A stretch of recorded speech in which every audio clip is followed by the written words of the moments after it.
Good evening, everyone. So in today's video, we are simply going to be looking at how we can insert image into our website. Not only that, we'll be looking at how you can change the size, the height, and some other features that you can apply to such image. But firstly, we are going to do it with pure HTML. Then after that, we'll see how we can also apply same feature to the image using pure CSS. Okay, now we want to input the image. The image is coming immediately after this button. Let me just go back to my working environment. The image is coming after this button because I see some of you making a mistake of putting the image tag inside your close, in between your open and close button. So what you're supposed to do is you activate your cursor outside the button because this is a new tag, a new element entirely. So after you activate your cursor outside the button, then you open your tag, then you write as I'm writing, that is a tech.png. This is the simple code.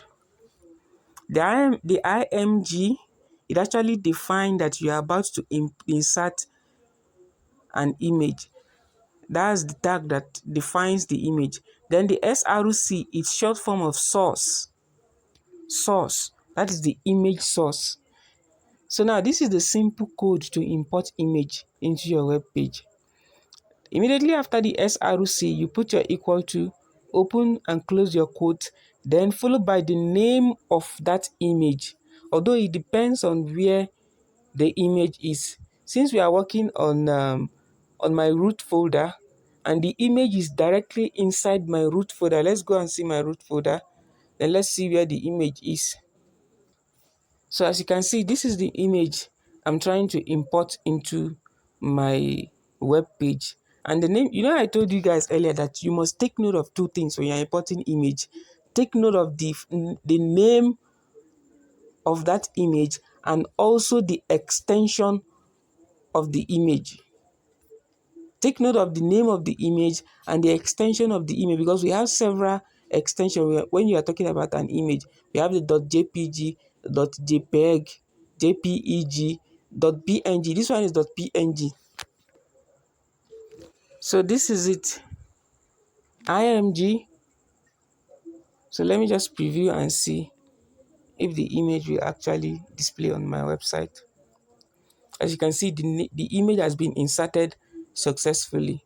So now there is need for me to reshape the image because it's too large. There is need for me to change the width. Then I'll just add width to it, 50px. Then after the width, still in the same bracket, still within the open angle bracket, then height. My height is 50px. Then let's preview and see. As you can see, I've successfully reduced the size, but this one is too small. Let me increase it to, let's say, 120. Let me increase it to 120 and save. So now this one is okay. But if you observe, the image and the button, they are on the same line. So there is need for me to bring it down to the next line. So this is where my image starts from. I can just activate my cursor here. Then I'll break it. After breaking it, then I'll close, refresh. And as you can see, my image has come down to the next line. I told you there are two ways you can do it. It's either you use paragraph, that is if you want more space between the button and the image, you use paragraph. but me, I'm okay with this. So now, the next thing we are simply going to do is that we are going to delete all these HTML attribute, which is the width and the height. There is need for you to understand this. When you're talking about HTML and CSS, they all perform different functions.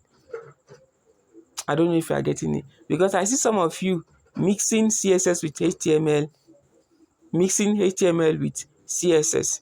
If you want to give attribute to your image, this is what you would do. Still in the same open and close angle bracket. I just give it a space after here. I did not input this, because I see some of you inputting this semicolon where it's not necessary. Don't put any semicolon. When you are dealing with pure HTML, you're not putting any semicolon. Immediately after you open your img, src, which stands for source, for you to define the location of your image, give it a space. Width is equals to 120px. Give it a space again. Height is equals to 120px. Now I want to take both the width and height, because I want to use CSS for the styling. So if I save it now, you see that it has gone back to its previous state where it was very, very large. I told you guys that when you want to make use of CSS, you first of all open style, because I see some of you, you just go semicolon, you write width. That's not what I taught you. I taught you whenever you want to make use of CSS, open your style. Style is equals to, then every other attribute will come in between this open and close quote. I saw some of you without style, you just go straight and write width, colon 150px. It's not done that way. If you are using CSS, you need to open it like this. I've taught you guys. I don't know why some of you have forgotten. So please take note of this. So since I've opened it, I can just go ahead and write my width, then colon is equals to 120px. This is it. Okay, let's save and refresh and see if it will take that effect. As you can see, it's already taking effect. I don't know if you're following now. So style is equals to width 120px. You know, I use only width. The reason why you see that it adjusts to the normal size is because the picture I inserted is a perfect square. I don't know how I'll put it, in the sense that the width and the height, they are the same. It's a perfect square. So even if I change it, like if you're having a picture that maybe the width is not the same as the height, you can't do what I did, so it will disfigure the picture. But if you're having a kind of picture that the height is equal to the width, there is no need for you to specify height and width. You can just set it to width is equals to 120 and it will be okay. Okay, now I told you guys that after you've done this in CSS, if you want to add another attribute again, you put semicolon to differentiate the first attribute from the second attribute. Let's assume we want to add height now. This is what we'll simply do. Colon. Then, okay, let me set it to 150 so that you see the changes. Then I'll close it. Save again. Refresh. As you can see, this is what I was telling you guys that time. If you're having a perfect shape where the height and width is same, they are the same, there is no need for you to specify height. Just use only your width. The same thing in HTML, the HTML attribute. So now, I'll just change the 150 here to 120. I think that will give us a perfect shape. Then now, many of you has actually gotten to this stage. So the next one we are going to do now is how we can move it to the right. The simple code we are going to use is float right. Even without much explanation, you should understand it. That means you are telling the image to float to the right. Are you getting it? As you can see, my image has already what float to the right hand side. This is one of the beautiful thing about CSS. There are some things that you can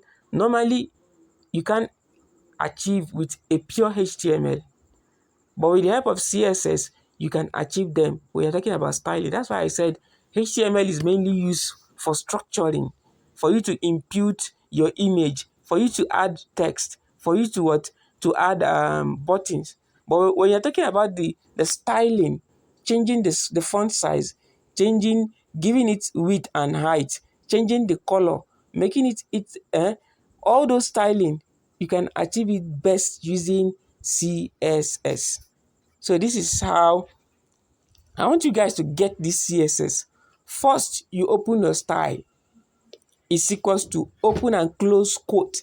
Now, when you open this simple thing, you have what? You have declared your CSS. You have declared that what now you want to start making use of CSS. Then your width, just write your width. If you want to give it width, write width, colon.